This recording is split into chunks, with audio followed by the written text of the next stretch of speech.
Similar to last week, this week's parasha is also a good example of the pattern I noted. A goal to be attained, followed by a detailed example or explanation underscoring that message. At the beginning of the parasha, God gives a command, V'asu li mikdash v'shachanti betocham, and you shall make for me a sanctuary, and I will dwell within. This is not just a command, it is the goal to strive towards. Immediately following is a description of how to go about it, how to construct the different vessels and fashion the clothes that will help to attain the goal of building that sanctuary. However, there is more to this story than just the pattern. The command itself is noteworthy. It starts off with a directive, the asu. This itself is an important detail.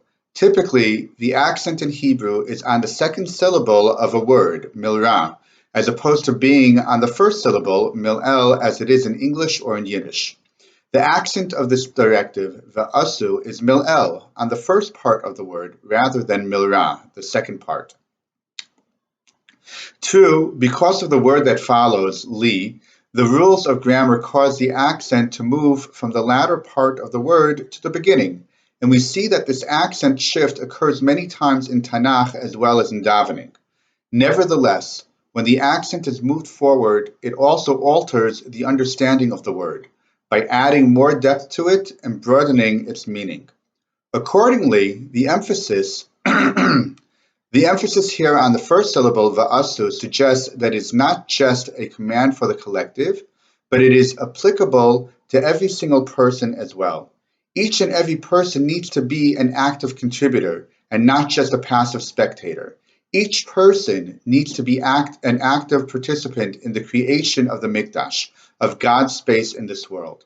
However, the pasuk doesn't say, V'shachanti b'tocho, I will dwell within it, but rather the pasuk says, V'shachanti b'tocham, I will dwell within them.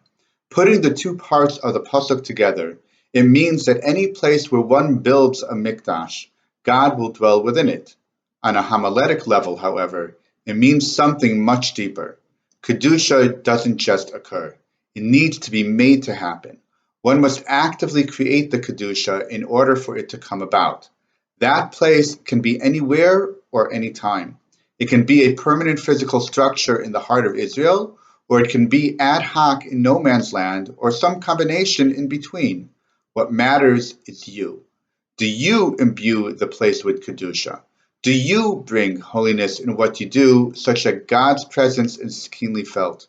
If you actively put in that effort to make way for God, whether physical or spiritual, the Torah is teaching that God will in turn bless your efforts and He will be found in that place too.